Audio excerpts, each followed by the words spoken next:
Dr. Mark Changizi here with your Science Moment. I am moving, along with my wife, to Miami. Moving to Florida, and over the Thanksgiving break, we're going to be moving down to Florida, to Brickell, into Miami. These are the high-rise, sort of micro Manhattan portion of Miami, living up, sort of the 17th floor in a condo, and a very different kind of lifestyle.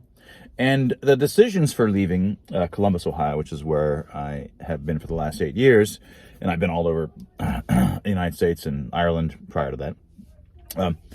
The reason is, in some part, we wanted a big city. We'd like it to be warmer, but the events over the last 2.5 years are certainly one of the ones that pushed us over the edge to be in Miami. Columbus wasn't bad. Columbus, in many ways, did well in spite of Governor DeWine, but nevertheless, the proactive anti-authoritarianism there and the emigration from everywhere else to there of people of sort of freedom kind of loving folks that are saying, this was crazy. I'm not going to deal with this in my blue state anymore. And Columbus is a blue city usually. And so there's enough people. The hope would be that there's enough of an influx of folks that the culture remains that way for some time, for maybe another generation.